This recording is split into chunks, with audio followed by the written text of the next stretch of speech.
RS brothers లో ఆషాఢం KG sale మళ్ళీ మొదలైంది. మరెన్నో క్రేజీ ఆఫర్స్ ఖైదీ చేయండి ఆర్ఎస్ బ్రదర్స్.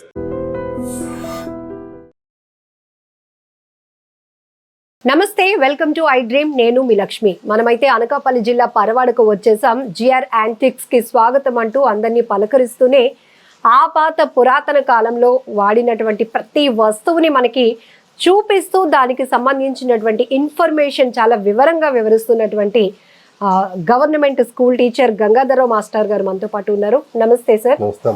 ఏంటి వీడియో ముందు ఇవేవో పెట్టుకొని కూర్చున్నారు అనుకోకండి. సో ఇప్పుడు కేజీలు ఇవన్నీ మనం మాట్లాడుతున్నాం లీటర్స్లో. బట్ అప్పట్లో ఏదైనా ఒక వస్తువుని కొలవటానికి ఏమి ఉపయోగించారు అంటే ఇవే. సో వీటి పేర్లు ఏంటి డీటెయిల్గా చెప్పండి సార్. మనకి ఇవన్నీ కూడానండి కొన్ని వందల సంవత్సరాల పాటు తెలుగువారు వాడినటువంటి కొలత ప్రామాణికలండి. ఈ కొలత ప్రామాణికల్లో చాలా అతి చిన్నది ఇది గిద్ద అండి. ఇది 5 తులాలు. బరువు సార్ దీన్ని కాదండి, 5 తులాలు పరిమాణం కలిగినటువంటి వస్తువులు ఏదైనా సరే, మనకి ఆ రోజుల్లో సోళ్ళు అవ్వచ్చు, రాగులు అవ్వచ్చు, బియ్యం అవ్వచ్చు, గసగసాలు ఏవైనా సరే 5 తులాలు దీన్ని గిద్ద అంటారండి.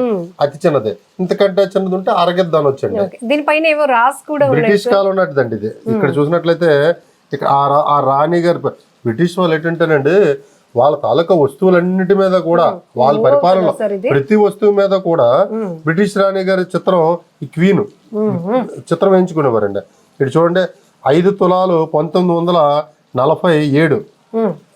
దీని మళ్ళా సీల్ కంటిన్యూ చేసేవారండి. ఏ ఏడాదికి ఆ ఏడాది ఇందు మీద సీల్ వేసేవారండి. ఇది ఇప్పటికి కూడా చెక్కి చెదరకుండా 80 సంవత్సరాలు అయినా సరే ఈ విధంగా ఉందండి. ఇది అరసోలండి. ఇది కూడా 1947 నాటిది 10 తులాలు. ఎక్కువగా తెలుగువారి ప్రామాణికాల్లో కొలతల్లో తులాలు ఎక్కువగా వాడేవారు. తులాలు దీన్ని అరసోలు అంటారు. ఇది 1/8 సేర్ అని కూడా ఉంది. ఇప్పుడు మనం బంగారం తులాల్లోకి వచ్చింది, అప్పుడు సవరలు చదివాం కదా సార్. అవునండి, తులాలు అనేది తులాలు చూసారు. ఇక్కడ 47లో దీన్ని తయారు చేస్తే ఇక్కడ 50లో మళ్ళా సీల్ వేశారు. 50లో 1950 సీల్ కనిపిస్తుంది. ఇక్కడ మనకి ఇది బ్రిటిష్ రాణి గారి తాలూకా ఆనాటి విక్టోరియా క్వీన్ తాలూకా కిరీటం తాలూకా సింబల్. ఇక్కడికి వచ్చినప్పటికి భారతదేశపు రాజముద్రని 1950లో ముద్రించారు. అరసోల. ఇది సోల అండి. ఇది సోల. ఈ సోల అనేది ఎక్కువగా ప్రామాణికంగా చాలా మందికి ఇప్పటికీ కూడా గ్రామాల్లో తెలిసినండి. ఇది కూడా చాలా మన పూర్వీకులు వాడినటువంటి దీందండి. ఇది తవ్వ. 1935 అండి. 40 తులాలు హాఫ్ సేర్. సేర్లో కూడా ఎక్కువగా మన వాళ్ళు దీన్ని కొలిచేవారు. చూడండి ఎంత బరువుగా ఉందో, చాలా బరువుగా ఉంది. ఇప్పటికీ కూడా బియ్యం గానీ లేదా ఇంకోటి కానీ ఇప్పుడు కానీ కొలిసేవారండి వీటితోనే. చాలా దీనిగా ఉందండి. ఇది ఒక సేర్ అండి. సేరు. ఇది కూడా చూసినట్లయితే 1 సేరు ఉంది. 80 తులాలు 1950. ఇది ఒక సేరు. దీన్ని మానిక అంటారు. మెటీరియల్ కూడా మనకి ఎప్పటికైనా ఉండేలాగా ఆ రోజుల్లో ప్రతిదీ నాణ్యంగా వస్తువులన్నీ తీసేవారు. దీన్ని మానిక అని కూడా అంటారు.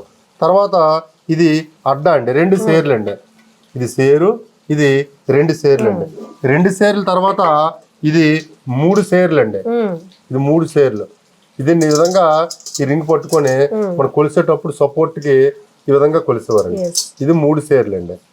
ఇది 4 సేర్లు అండి. 4 సేర్లు అంటే కొంచెాలు చెక్కతో కూడా ఎక్కువగా తయారు చేసేవారండి. ఇక్కడ కూడా గమనించినట్లయితే చూస్తారు కదా, 320 తులాలు 4 సేర్స్ 1940 అని చెప్పేసి క్లియర్ గా ఉన్నాయండి. ఇవన్నీ కూడా ఇత్తడితో తయారు చేశారు. తెలుగు వారి సంపద అండి ఇదంతా నిజంగానే. ఇవన్నీ కూడా మరి అంతరించిపోయినటువంటి జాబితాలోకి ఈ వస్తువులన్నీ కూడా. అయితే మనం రైస్ కొలుసుకోవడానికి 1, 2 ఉంటాయి గ్లాసుల టైప్. బట్ వీళ్ళు మాత్రం ఆ మెజర్మెంట్స్ కోసం ఇన్ని వస్తువులు వాళ్ళ ఇంట్లో. ఇంకా కొంచెం తర్వాత కూడానండి ప్రతిదానికి ఒక ప్రామాణికం ఉందండి. అలా పెరుగుతూ పేర్లు ఉన్నాయండి. ఇప్పుడైతే కేజీ, 2 కేజీలు, 3 కేజీలు, 4 కేజీలు నెంబరే మారుతుందండి. అప్పుడు ప్రతి దానికి ఒక ప్రత్యేకమైన పేరు ఉండేదండి. ఇది సూపర్, చాలా గ్రేట్ ఇన్ఫర్మేషన్. ఎందుకంటే ఇక్కడ వరకు తెలిసేమో నాకు తెలిసి ఇంతవరకు, ఇవి మాత్రం అసలు చూడలేదు నేను. ఈ గిద్ద అంట బుల్లిగా భలే ఉంది. సో వీటితో కొలుచుకోవడం, ఇవన్నీ మీరు దాచిపెట్టడం ఎక్కడ సార్? వీటి కలెక్షన్ ఎక్కడి నుంచి? ఇవన్నీ డిఫరెంట్ ఏరియాస్ లో నుంచి సేకరించడం అంటే ఏమంటే అంతరించిపోయిన జాబితాలోకి వెళ్ళిపోయాయి. మన దగ్గర ఉందనుకోండి, వచ్చే తరాలకి ఈ విధమైన వస్తువులు మన తాత ముత్తాతలు మన ముందు తరాల వారు ఉపయోగించారని చెప్పేసి విద్యార్థులు కావచ్చు లేదా చూసే వాళ్ళకి ప్రజలకి ఒక అవగాహన కల్పించడానికి కోసం వీటిని నేను సేకరిస్తున్నాను. ఒకవేళ మన అమ్మమ్మలు ఇంకొంచెం పాస్ట్ జనరేషన్ లో అయితే గ్లాసులు ఏమైనా ఉన్నా కూడా వాటితో కొలిసి బియ్యం వండటం ఎట్లా చేసేవారు కదా, ఇది ఎక్కడున్నా పట్టుకొని. అసలు మా అమ్మమ్మ వాళ్ళ ఇంట్లో కూడా నేను అంటే ఆ రోజుల్లోనండి ఈ వంట కూడానండి వండేటప్పుడు ఎంత అవసరమో అంతే వండేవారండి. ఇప్పుడు 5 మనుషులు ఉన్నారు అనుకోండి, 5 తిన్న తర్వాత మీరు చూసినట్లయితే ఇంత అన్నం కూడా మిగిలేదు కాదు, ఇంత కూర కూడా మిగిలేదు కాదు. అంత పర్ఫెక్ట్ గా కొలత పెట్టి వృధా చేసేవారు కాదండి, ఆ విధంగా ఉండేవారండి. నెక్స్ట్ ఎక్కువ వండేశారు అనుకోండి, ఎక్కువ ఉన్నది కదా వండారు కదా అనేసి ఈ రోజుల్లో తినేయడం. వాళ్ళు అలా కాదండి, ఎంత అవసరమో అంతే వండేవారు. అందుకే వాళ్ళు నూరేళ్ళుగా ఆరోగ్యంగా ఉండేవారండి. Super sir, great information. Thank you sir. Thank you. నిజంగా ప్రస్తుతం ఉన్నటువంటి సమాజం దేనికి ప్రయారిటీ ఇస్తుంది? ఆర్థిక సంబంధాల చుట్టూ మాత్రమే తిరుగుతోంది. మళ్ళీ ఎన్నికలంగానే చాలా విరక్తి కలుగుతున్నాం. మంచి అనిపిస్తుంది కదా, లేడీస్ కూడా ఛాలెంజింగ్ జాబ్స్ చేసినప్పుడు చాలా బాగుంటది. ట్రాఫిక్ అసిస్టెంట్స్ గా నియమించిన ట్రాన్స్జెండర్స్ అందరితో సాల్యూట్ చేయించుకుంటున్నారు. ఫుడ్ డెలివరీ ఇవ్వటానికి వెళ్ళినటువంటి డెలివరీ బాయ్ అనిల్ పై కళ్ళ ముందు